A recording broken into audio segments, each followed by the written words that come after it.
Bamidbar, la paracha qui nous parle de l'organisation du campement des enfants d'Israël dans le désert, tombe très souvent, comme c'est le cas d'ailleurs cette année, à proximité du jour de la libération de Jérusalem par l'armée israélienne en 1967. Est-ce un hasard ou non?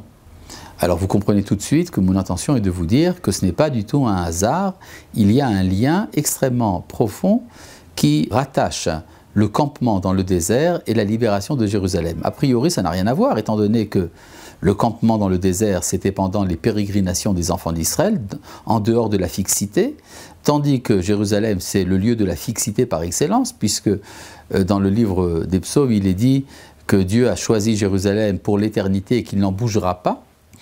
Et pourtant, il y a un rapport. Quel est ce rapport? C'est le prophète Jérémie qui nous le dit.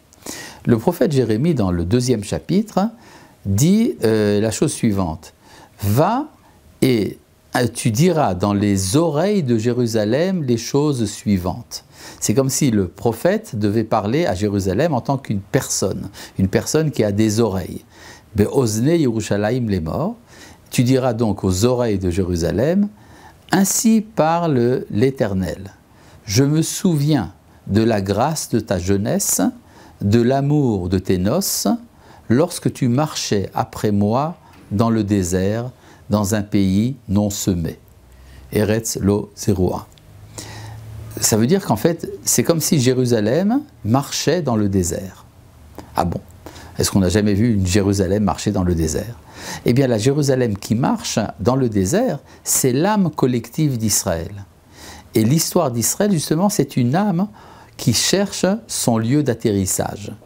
Effectivement, l'âme d'Israël, appelée donc ici Jérusalem par le prophète, finalement, en aboutissement de l'histoire, retrouve son terrain, retrouve Jérusalem.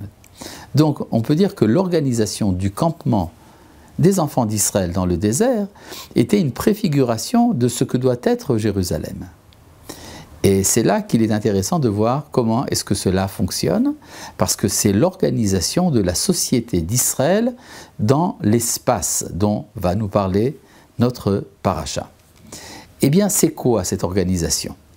Alors, je voudrais tout d'abord me référer à l'organisation de l'espace dans une autre civilisation, dans ce qu'on appelle la polis, c'est-à-dire la cité grecque, en particulier la cité athénienne, mais de manière générale, comment étaient organisées toutes les cités hellénistiques et grecques dans l'Antiquité. Eh bien, pour prendre donc ici le format idéal, celui de la démocratie athénienne, il y avait une grande place à Athènes, qu'on appelait l'agora. Agora veut dire une place, évidemment. Et sur cette grande place se réunissait le peuple, et le peuple étant à l'époque donc en démocratie, délibérait là-bas, sans parlement, mais par ce qu'on appelle la démocratie directe, délibérait des lois à accepter ou à rejeter, des sanctions ou des récompenses à attribuer à tel ou tel citoyen de la cité. Et donc la vie politique, la vie collective, publique, se réalisait sur la place centrale. C'était le lieu de la réunion du peuple.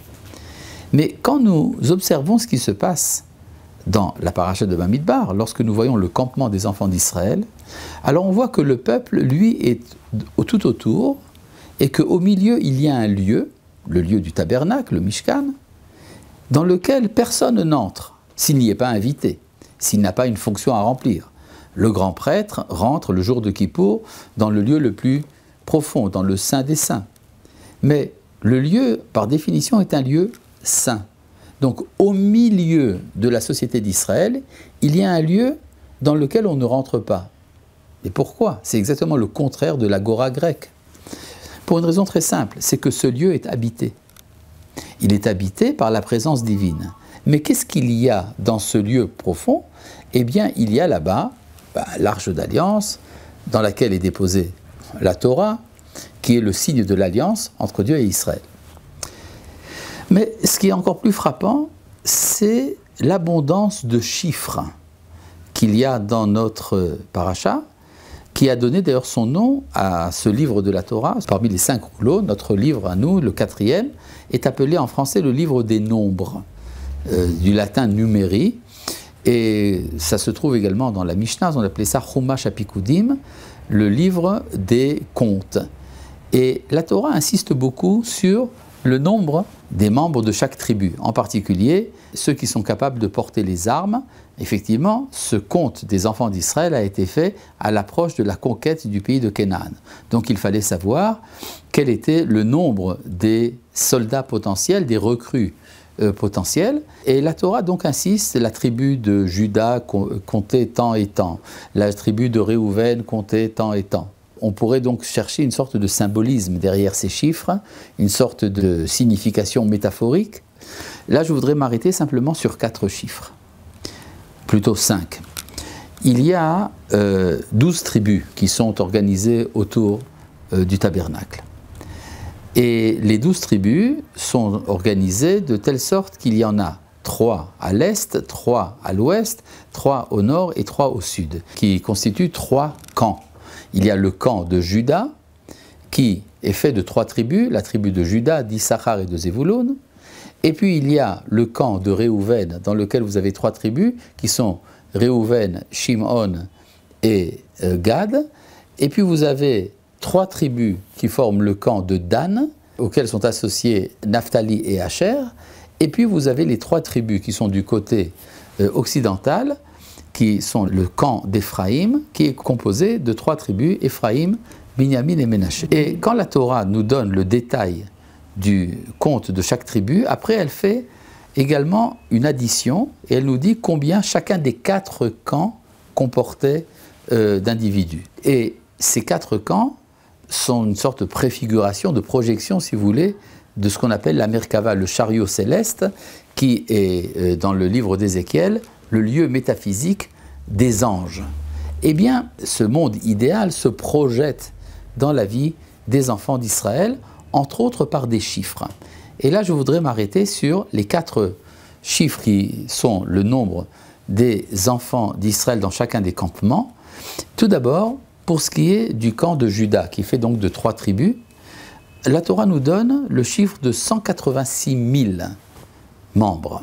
186, on peut se dire, mais qu'est-ce que ça peut nous faire, 186? Eh bien, tout simplement, 186 a la valeur numérique du mot Makom, le lieu. Le lieu par excellence, c'est la tribu de Juda donc, qui en est responsable. C'est elle qui aura pour capitale Jérusalem. Et d'ailleurs, le mot Makom, le lieu, c'est également un des noms de Dieu lui-même. En effet, le nom de Dieu, en hébreu, Yud, Ke, Vav, Ke, vous avez 4 lettres. La lettre Yud a pour valeur 10, He 5 et Vav 6. Si vous la faites au carré, c'est-à-dire vous passez de l'unité à l'espace, eh bien, Yud fois Yud, ça vous donne 100, et He fois He, ça vous donne 25, Vav fois Vav, ça vous donne 36, et à nouveau, He fois He, ça vous donne 25. En tout, ça vous fait 186. C'est quand même assez intéressant. De même pour ce qui est du campement de Réhouven. Réhouven, n'oubliez pas, est l'aîné des enfants de Jacob. Il est celui qui représente l'origine. Or, cette origine, c'est le nom de Dieu qu'on appelle Eheye, je serai. Alors que Yudke Vavke, c'est à la 3e personne, il sera. Eheye signifie je serai. C'est le nom de l'origine, c'est le nom qui a été révélé à Moshe lors de la révélation du buisson ardent.